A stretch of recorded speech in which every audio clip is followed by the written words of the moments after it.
This is KUGAN CASSIUS Rifle Team in association with Macklin's in Marbella. We're in Sheffield here. With me I've got Sheffield's 18th famous son. What? You say I'm all cocky in Sheffield? I'm on my doorstep. You mess with me, I'm telling you now, you won't get out of this town. Every time alive. I come to Sheffield you threaten to let me come round your house. You never... I never invite you round to my house. You have. You invite me round for yams. My brother. You ain't coming to my house. Right, real talk. Eubank versus Jetta. Jetta seemed quite up for it actually, which was yeah, but talk's cheap. You know what the problem is?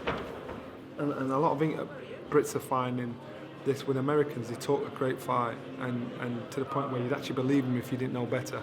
Jetta talks better, but Jetta, you know, he says it. You know, he's trying to pull some facts to say this is how good I am. Don't underestimate me, which is good. But in reality, for Junior, it is a good step up because he boxed Saunders. He boxed his last fight, a kid called Shudanov, which I thought the two of them were good step ups for the level of opponent they'd been boxing before. So again, for Jetta, I think it's the right time, good timing for experience-wise for Junior.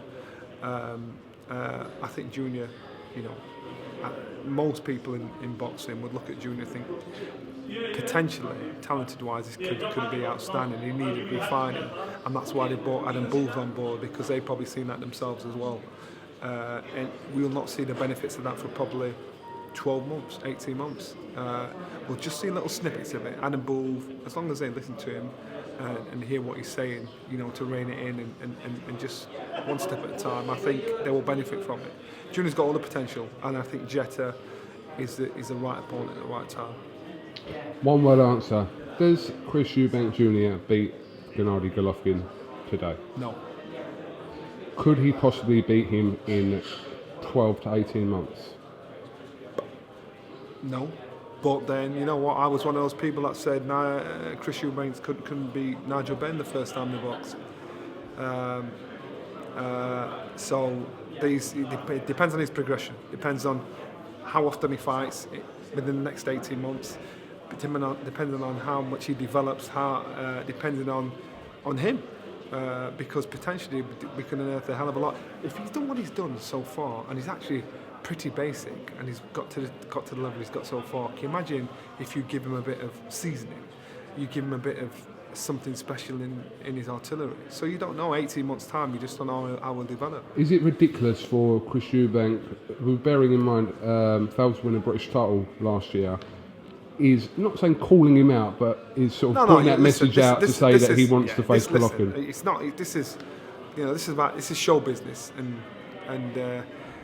show is only 20% of it. The business is the rest of it. And right now he's trying to get his name connected with Gennady Golovkin. And even though people say no chance, most people said no chance. What you're doing, you know, at least all of a sudden now you're hearing this boy's got dreams of fighting the big dangerous GGG, you know, so it's putting him in the same sentence. In reality, he doesn't want to fight him now. His dad don't want to fight him now.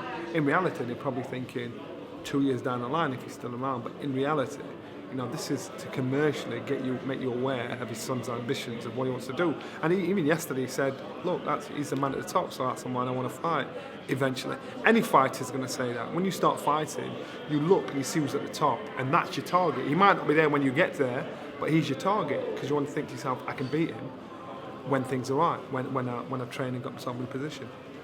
So, in summary, you say he doesn't beat him today, in 18 months. Let's see in let's say 2 years. Let's see in 2 years' time. Yeah, let's see in 2 years. And any time before that'd be too early. I think Golovkin's far too experienced and far too savvy for him at the moment in time. I think he'd admit that himself. I don't think they would. All right. I genuinely don't think there's anything only wrong with... because you've got a beef with English. No, it's nothing to do with that. Hang on. In the corner. No. You were cowering it like a baby in the corner. I thought you had some cojones. Shut your Inglewood mouth up for 1 second. I didn't mean that, Dom. I didn't mean that, bro. I didn't mean that. No, actually, if you go through my Twitter, I was actually sticking up from the other day, because I said there's actually nothing really wrong with him. He's number one with the WBA at middleweight, and that's his sort of target. There's nothing wrong with mentioning him. I didn't really think there was. Whether he beats him or not is another question. But the thing is, see, I got your number because you never really give opinions on fights, and that wasn't about a fight. That was about someone mentioning Chris's level, mentioning someone at Gennady Golovkin's level. That's all that was. I'm not a hater. I know you're not a hater. But I'm far from a hater. Listen, listen. I know you're not. Listen, they don't want to do interviews with us. That's cool, man. But listen, I can still respect. There were certain individuals that didn't want to do interviews with before, but eventually they realised and saw the light. So listen, this little regardless, blip, listen. in regards I don't really like you, but I can recognise that you were a good fighter after about 7 fights. Yeah.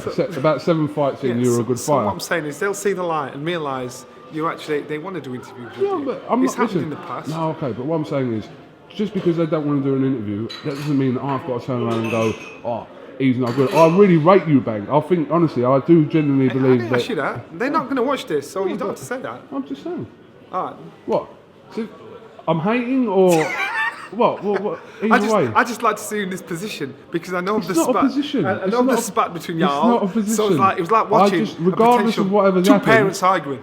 Listen, regardless of whatever's happened, I rate the boy. I rate him. Always have rated him. Since I've seen him, I've rated him. That's it. That's the end of the story. Next question. There ain't. I know what you're going to try and do because you just leant forward. You see, that's the instinct of an alley cat. You're going to try and bitch slap me, you? No. Come on, man. Let's do this. Can I come round your house tonight? Can I come round your house tonight? Let me come round. I'm working. Come on. Come on, I'll come and sit down with Johnny and Debbie. What? You my house. Yeah, you can come. Yeah? Yeah. I'll meet you. Give me a call about 7 o'clock. Yeah, I'll bring a bottle. All right. Rum. You know I'm not going to pick the phone up, don't you? What? All right, Johnny, listen, thanks for talking to Eiffel TV. It's a shame Kell Brook's off the card, but... Hopefully Kell will be in ringside on Saturday night. It is a shame because I think Sheffield's quite looking forward to it. I know they've just delayed the fight for Kell. I've seen the footage of him getting the rib done. I have seen it. It was a good shot. So I feel for Kell. It must be frustrating when you put the weeks in, you've done all the training camp, and then unfortunately you can't fight. It's one of those things. I think the bill will still be a decent bill come Saturday night because I think there's a lot of good even matches on, and the Sheffield crowd are a good boxing crowd, so onwards and upwards. Johnny Nelson, thanks for talking to Eiffel TV. We'll catch up with you tomorrow.